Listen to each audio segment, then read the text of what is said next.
Welcome to The Great Detectives of Old Time Radio from Boise, Idaho. This is your host, Adam Graham. If you have a comment, email it to me, box13@greatdetectives.net. Follow us on Twitter at Radio Detectives and become one of our friends on Facebook, facebook.com/Radio Detectives.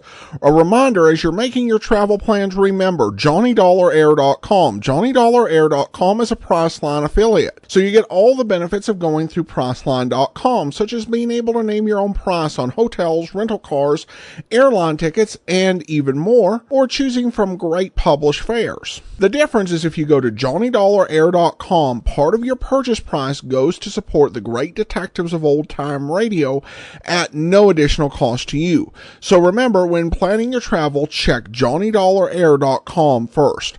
All right, well, now it's time for today's episode of Yours Truly, Johnny Dollar. The original air date, September the 25th of 1960, and this one is The 5 Down Matter. Johnny Dollar. Hi, hon. Betty Lewis. Hi, sweetie. Isn't this the most beautiful Sunday morning you ever saw? Or aren't you up and around yet? Oh, wide awake and full of pep. Then listen, dear, you know about the concert this afternoon at the Memorial Hall. Yeah, sure, I was going to call you, see if you'd like to be among those present. I'd love to. And why don't we make a day of it? Suits me fine. Maybe pick me up for an early lunch, take a walk in the park, then go to the concert, then go somewhere and get married, then have dinner together, and maybe find something to do this evening? Sure, why not? You mean it, Johnny? Sure, just let me put on my best bib and tucker and I'll... What's the matter? Somewhere along the line. Did I hear you say something about getting married? Sure, why not? Now, look, honey, let's not kid about that. Who's kidding? Oh, honey, you know how I feel about you. And if it wasn't for this crazy, risky job of mine... And it's all off? Oh, doll, let's face it, it doesn't really make sense right now. Okay, Johnny. Bye. Oh, no, wait. Betty. Hello. Oh, well, Dollar, you dope. You'd better drive on over and see that gal and try to... Oh, now listen, honey, Well, what I meant to say back there... Yeah, what did you mean? And what's this honey stuff? Who's that? Pat McCracken, Universal Adjustment Bureau. On a Sunday morning? On a Sunday morning. Listen, I've got to see you, Johnny, right away. You mean for an assignment, some insurance investigation? I sure do. Now, listen. No, sorry, Pat, I can't. Not right now. Look, I'll run on over there to your apartment. No, Pat, no. Now, wait just a minute, No, Johnny. I won't be here. You better be. But I tell you... Hello. Oh, son of a gun, doesn't Pat realize that sometimes there are things more important than... Oh, well, I suppose I shouldn't have barked at him. Maybe after I've kind of smoothed things over with Betty, I can... Okay, now listen, Pat. Instead of your coming over here, just give me a couple of hours to take care of something personal, and I'll drive over and see you, and you can tell me... Pat? No, Johnny, this is George Reed at Floyd's of England. George? I know this is a Sunday morning, and it's hardly cricket to call you. George, I'm all tied up. This is a real emergency. I'm sorry, George. It involves Alvin Peabody Cartwright. Huh? That old crackpot? Now, you know you really love that old character. All right, so what? It just happens that right now I've got... He's probably responsible for more of the big fancy fees that have been paid you than... George, listen, I'm sorry, but nothing that involves Cartwright or anybody else can possibly be more important at the moment than something personal I have to do, and right away. Nothing, Johnny? Nothing. Not even murder? Huh?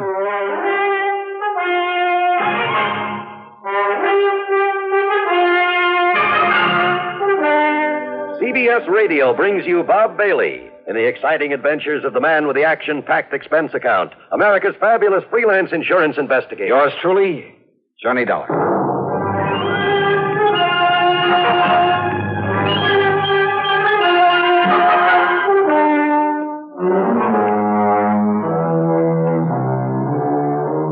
Expense account submitted by Special Investigator Johnny Dollar. To the Universal... No, to Floyd's... Well, now, wait. Before this case was through, there were enough insurance companies involved to...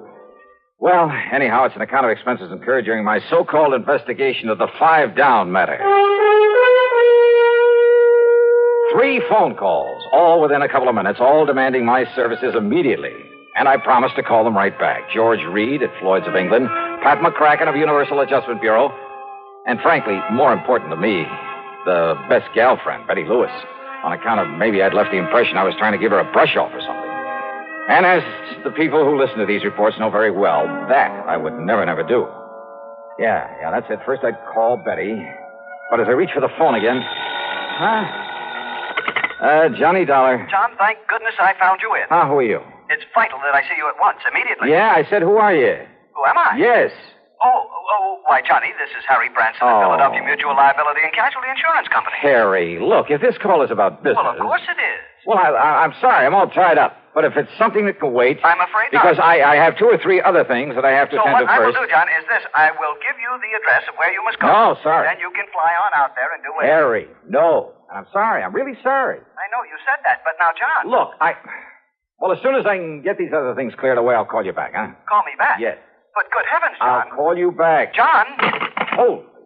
What is this, anyhow? I think the world was coming to an end. Oh, now, wait. I call back to Betty. Huh? Oh, come on. This is carrying things too far. Johnny Dollar. Earl Foreman, Johnny. Now, look. Tri-State Life and Casualty. Yeah, Earl, it's nice to... But listen, I'm sorry I can't talk to you right now. But, Johnny, I want you to come out here just as But quickly... I can't. That is... Why? Now, listen, Johnny. I mean, at least not right away, Earl. Not right this minute, huh? This is very important. Well, something's come up. A lot of things have come up, and I can't even take time to talk to you until I... Listen. Hey, Earl. I'm listening. All right, let me call you back, huh? In a couple of minutes or maybe a couple of hours at the most, okay? Well, as long as I can be sure you'll come out But out I can't here. be... Oh, listen, I'll call you back. Oh, brother, nice, peaceful, quiet Sunday, huh? For all these guys, well, they've all been pretty good to me over the years, so if any of them has got a real problem... Oh, no, first I gotta call Betty and patch things up. Oh, no, believe me, this is impossible. Yeah, go ahead, ring your head off, go ahead. When you decide there's no one here, I'll make the calls I promised, and oh, well. Johnny Dollar. Johnny, this is Buster. Buster? That's right. Buster Favor. Lake Mojave Resort. Oh, Here in well, Arizona. hiya. Buster, now listen to Johnny, me, please. if you're on your way out to California, I've got to see On my way out to... So if Whatever gave you the you're idea- taking a plane out to Los Angeles, why don't I drive on over? Hey, did I say anything about going to California? Oh, but I've got to see you, Johnny. Oh, Buster, look, please, believe me. With the crazy way things are going around here, believe me, I'm sorry, but I can't talk to you right now. But this is important, I Johnny. know. So, Sure it Johnny... is, but please, just give me a little while. I'll get back to you. Whatever you say, but when you do get I'll out get here... back to you. Telephone, so help me if you ring once more. All right. Hello, listen, wherever you are, this is... Johnny Dollar. Nope, not this time. So guess again. What? I said to guess again. What's the matter with you? Don't you hear good? Alvin Peabody Cartwright. Well, of course I'm Alvin Peabody Cartwright. Who do you think I am, anyway? Mr. Cartwright. Johnny, you've got to come out here right away. Yeah, out where? And listen, George Reed called me about you a few minutes ago. He said something about a murder. Me? Murdered? Well, that was the impression I got. He Well, was... I don't think so, Johnny. Wait a minute, I'll see you. Oh, Let me no, see. listen, Mr. No, Cartwright. you listen. It's vital that I see you right away. Yeah, well, I'm look... still here at my summer place in Beverly Hills, Johnny. Always did get the seasons mixed up. Oh. You remember the place? Oh, yes, I remember it very well. Now, listen. That last time you came here was to prevent a murder. I know, but Mr. Cartwright... This time, believe me, Johnny, it's much worse. It's much more serious. Well, what? What is it, then? Well, I can't... I honestly don't dare tell you over the phone, but Johnny, I plead, I beg of you, come out here right away. What I've already told several people more serious than murder? Believe me, boy, there is nothing that can possibly be more important than your coming here. You mean that, don't you? Please, Johnny. Please. I'll be waiting for you.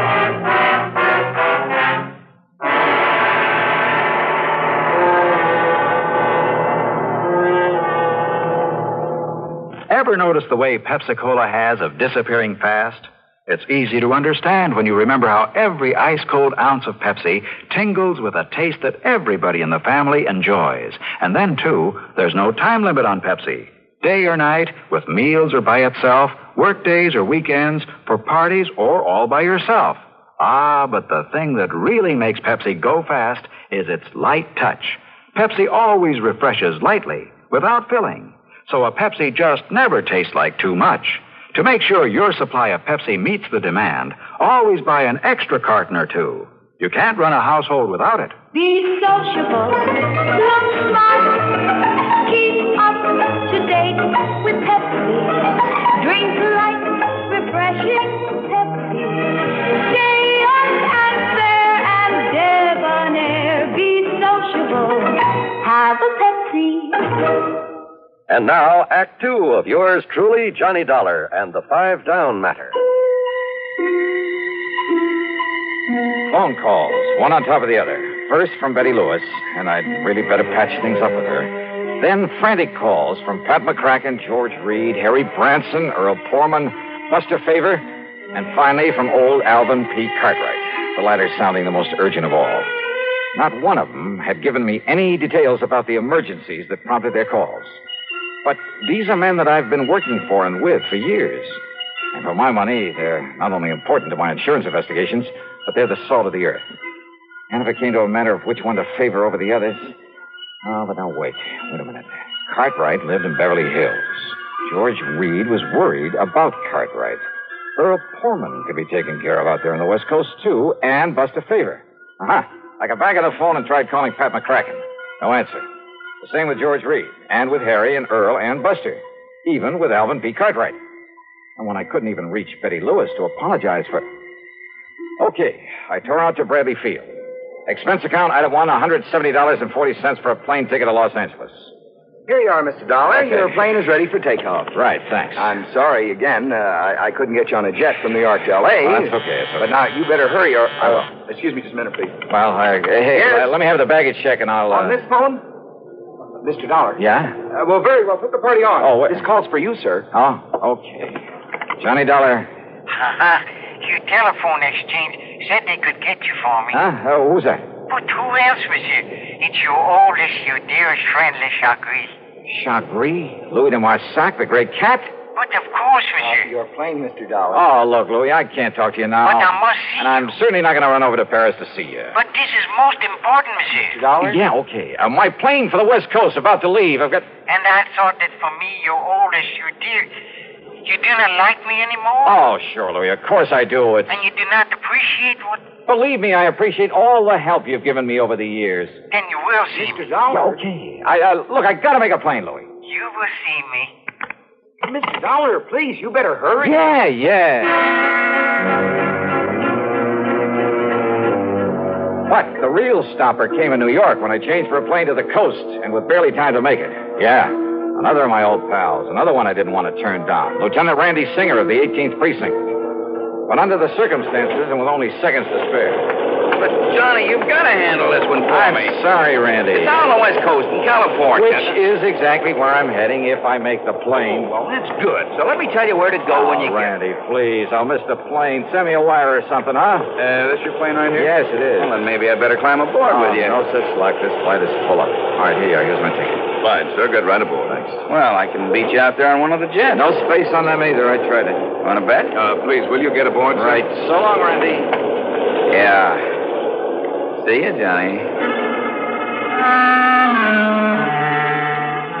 Yeah, pretty shabby, I guess. I mean, the way I treated some of the best friends I had. But what would you have done under the circumstances? Well, during the brief stop in Chicago, I sent telegrams to all concerned, telling them I'd call them the minute I could. Even a very long wire to Betty Lewis, promising just about everything. Short of marriage, that is. Then finally, when I pulled into L.A. and started to pick up my baggage and look for a taxi... Johnny. Couldn't believe it. My old contact from the underworld. Yeah. Smokey. Yeah. Smokey Sullivan. Yeah, I'll take your bag. I got a car right over here. You were expecting me? You? Yeah, and a kind of poor old Cartwright. Oh, hey, what's happened to him? What's this all about? Johnny. Yeah? Johnny, I hate to say this. Yeah? Knowing how much you really care for that old man. Yeah. And after all the pretty awful crimes I've saw before I went straight. Come on, Smokey. But what you'll see at Cartwright's place, oh, Johnny, you'll never believe it. Constipation is something people don't talk about much, but it can be a problem for anyone, even doctors. And when constipation occurs, it's interesting to see just what doctors consider important about a laxative they might use or recommend. Well, a majority of the doctors we heard from had this to say. A laxative should be effective, gentle, close to natural acting. A medicine that can be used with complete confidence. Now, X-Lax has been popular with many doctors and millions of people over the years because pleasant-tasting chocolated X-Lax is effective. Overnight, it helps you toward your normal regularity. X-Lax is so gentle, so close to natural acting, there's no upset. That's why many doctors and millions of people use X-Lax with complete confidence. X-Lax, the laxative that helps you toward your normal regularity gently, overnight. Now, Act 3 of yours truly, Johnny Dollar. On the drive into the Beverly Hills address of Mr. Cartwright, I tried to make Smokey Sullivan tell me what it was all about.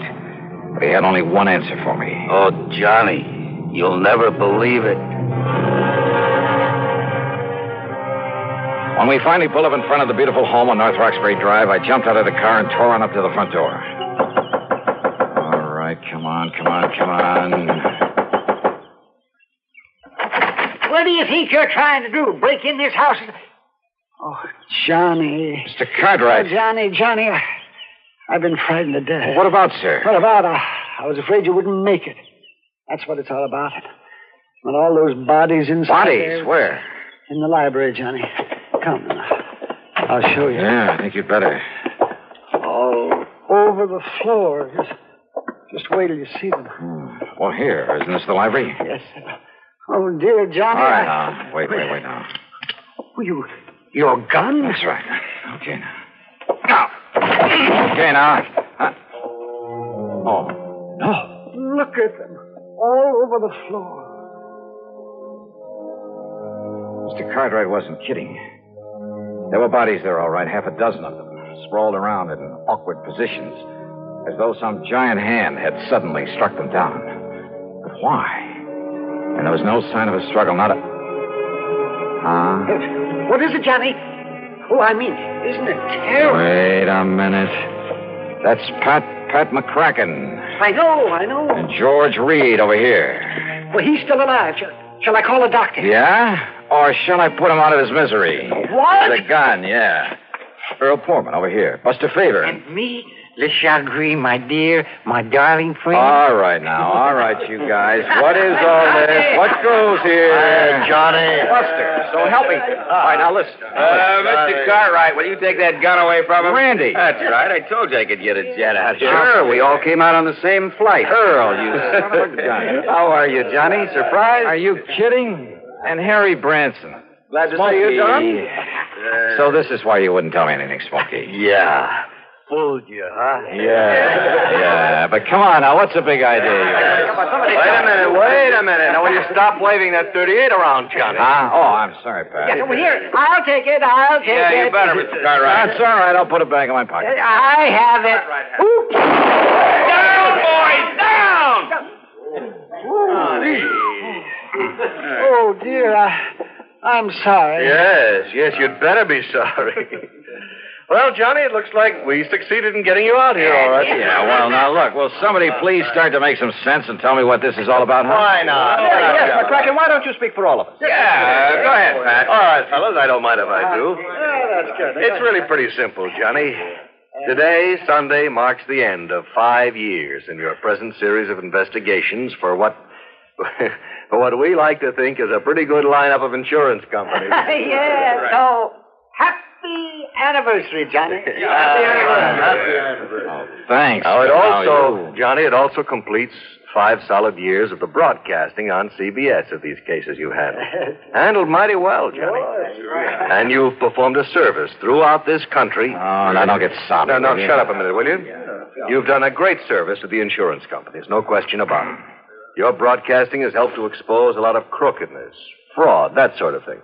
Has saved the insurance companies a lot of money. And that means it saved the people, their clients, the people who listen to your program every week. It saved them a lot of money, too. Well, And purely incidentally, these CBS shows of yours have provided a lot of entertainment, a lot of pleasure to literally millions. In other words, Johnny, a lot of people think mighty well of you. And with very good reason. Oh, no. But take it easy. Oh, now you shut up. But to get all those people together to say thanks, well, that's impossible, obviously. So I thought we thought that instead of just handing you... if we could somehow... Fellas, I'm doing pretty badly. Make your feet, monsieur. Well, Johnny, I went over all your radio reports. I made a list of the people who've been most involved in your cases these past 5 years. And then when I made the suggestion to Mr. Cartwright... That's right. I told Pat that if he didn't let me give this party to do you honor... Honor? That would... Are you kidding? Yeah. Oh, no. No. Well, all right. I mean, throw a big fat brawl for you just to get her through that skull of yours. Just to show you how much we love and appreciate you, Johnny. And that's why we're here. Couldn't think of a better way to tell you. Well, you happy, Johnny? Well, look, if you guys think I want to break up over this. Yeah? Yeah, Johnny? Oh, well, Pat, Mr. Cartwright, Smokey, Harry, Earl, Louie, Randy, Buster, George. Well... To Johnny. Fatty. Oh, well, will you look at that? I guess you'll be glad to see Weren't they nice to let me in on... And honest, honey, I won't ask you to marry me. Not yet. Rascal, you out of Now, will somebody break this up before we all start crying like a bunch of children? Yeah, let's bring it up. Well, Johnny, we just thought that maybe a gathering of your friends, your real friends, Johnny, I mean that. And if there's anything you want, Johnny, this house, a nice yacht, a couple more cars, or anything, Johnny. Anything, huh? Yes, sir. More than this? Well, look, if I can somehow hold on to the friendship of people like you, that's all I ask. Believe me, it's the most that anybody could ask.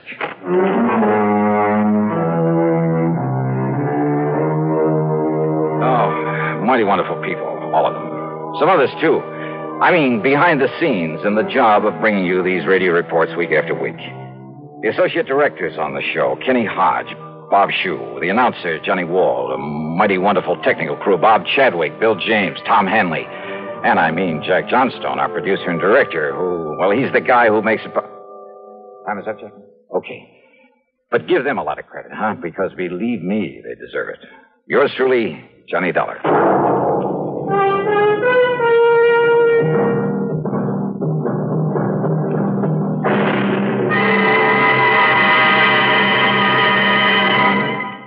Stop and think a minute. Just how well do you know the two presidential candidates? How fully informed are you on the main issues of their campaigns? Well, you can learn a lot about Vice President Nixon, Senator Kennedy, and what they stand for if you listen to Presidential Countdown, a special series of pre-election broadcasts presented each week by the Public Affairs Department of CBS Radio News. Don't miss this important, informative feature. Listen to Presidential Countdown every Tuesday night on CBS Radio. Now, here is our star to tell you about next week's story. Next week, a yarn about the lust for gold and the things it can do to a man. The story takes place in the famous historical ghost town of Virginia City, Nevada, site of the famous, almost fabulous Comstock Lode, where sudden death was all too often the price of finding a rich vein of gold or silver back in the middle of the late century. Or even today, there's gold to be found, and sometimes murder. I think you'll like this one, especially the switch at the end of it. So join us, won't you? Yours truly, Johnny Dollar.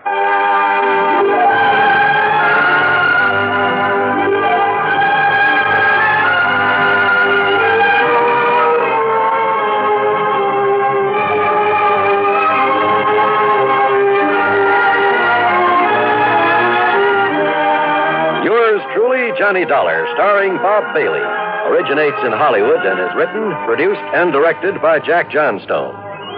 Heard in our cast were Virginia Gregg, Larry Dobkin, G. Stanley Jones, Harry Bartell, Vic Perrin, John Daner, Howard McNear, Marvin Miller, Forrest Lewis, and Herb Vigran. Be sure to join us next week, same time and station, for another exciting story of yours truly, Johnny Dollar. This is John Wall speaking.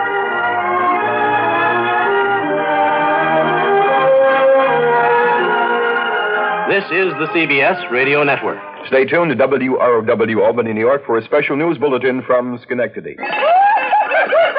What's all the commotion about, Dooley? We're celebrating your birthday, old boy. By the way, Schultz, how old are you? Listen, Suds, you're an officer of the law, not a census taker. Let's say 21 plus.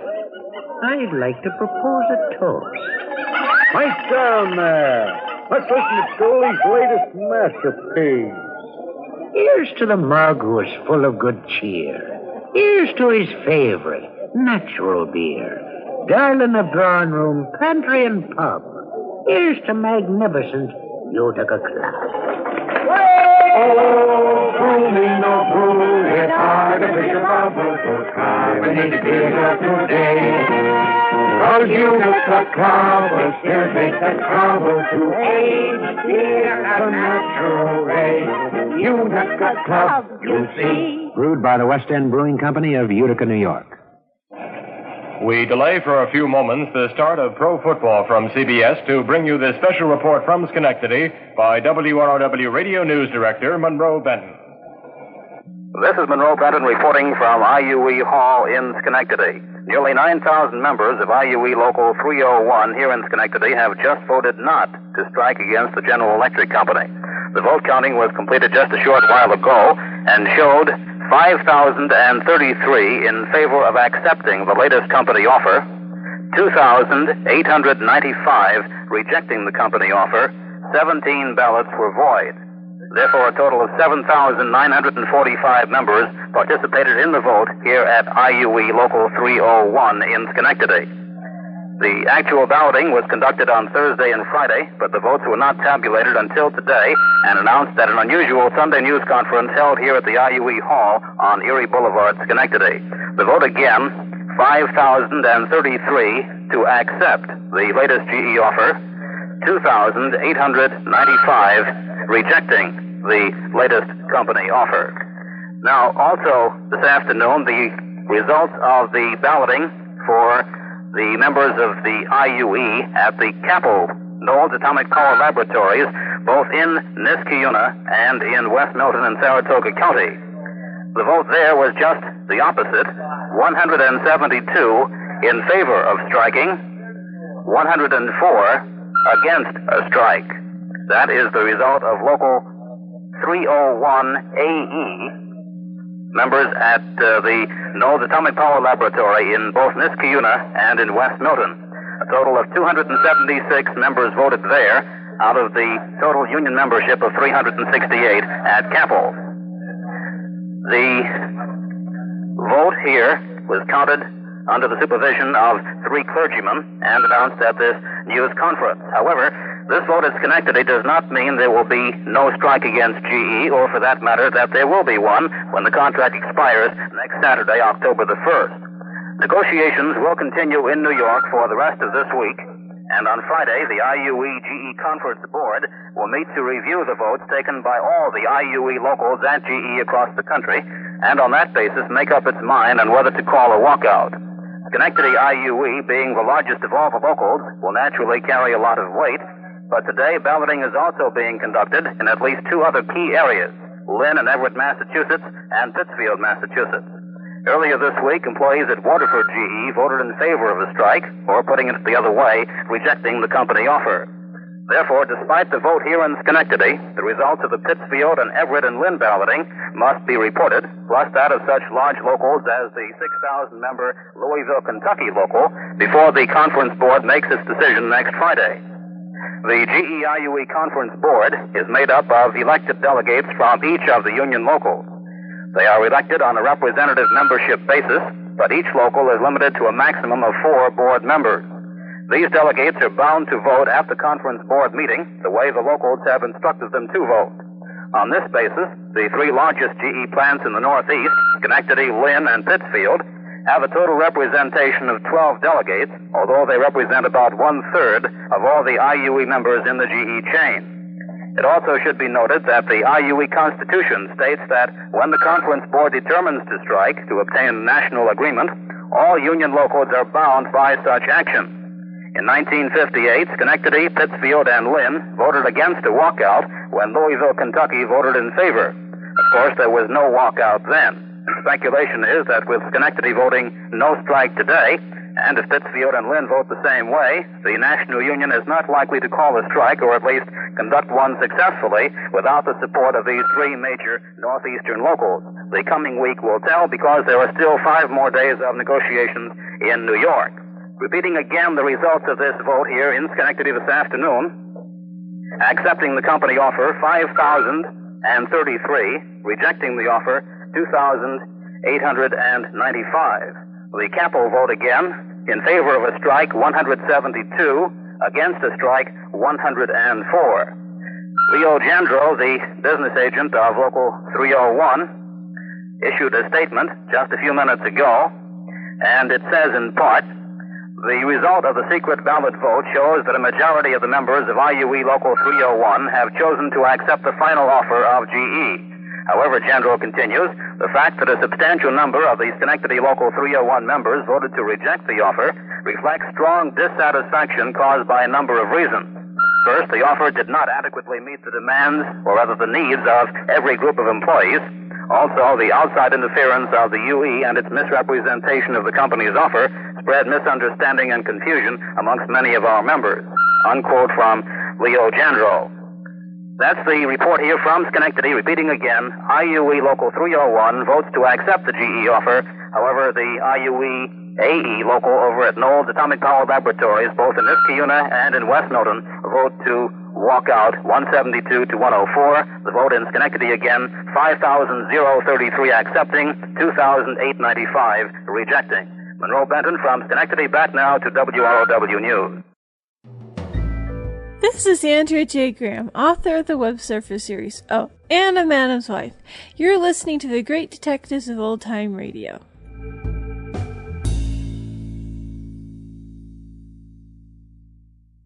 Welcome back. Well, for the golden age of radio, this is a pretty indulgent piece, but I won't lie, I actually thoroughly enjoyed it. 5 years is a big milestone.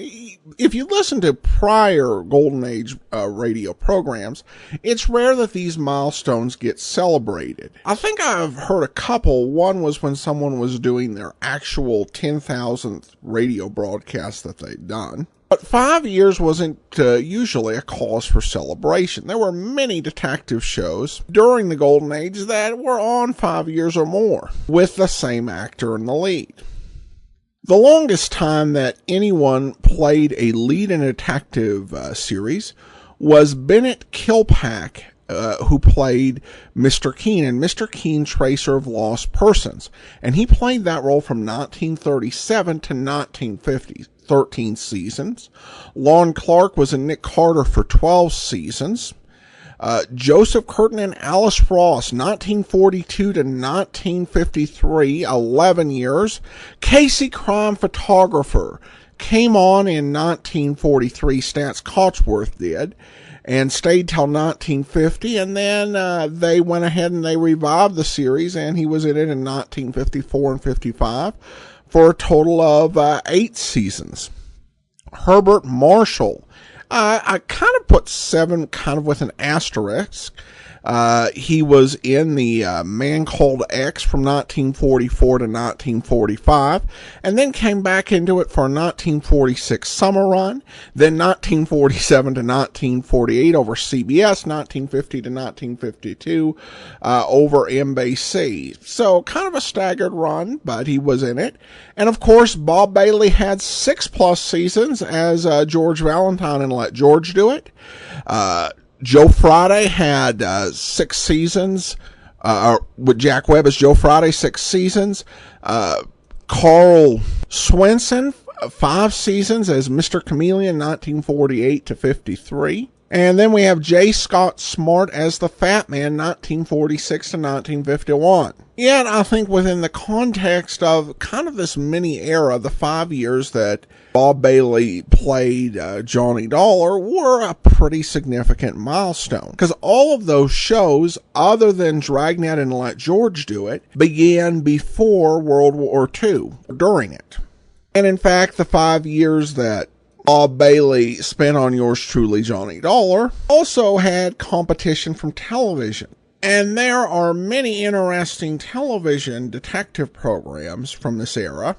but most make it from 1 to 3 seasons. Even Peter Gunn, one of the more iconic detective programs of this era, only lasted 3 seasons. So it certainly is something to celebrate. And over radio, there really weren't any other detective series, and there were a couple. We played Police Blotter, and we'll play It's a Crime, Mr. Collins eventually. But Johnny Dollar was the radio detective.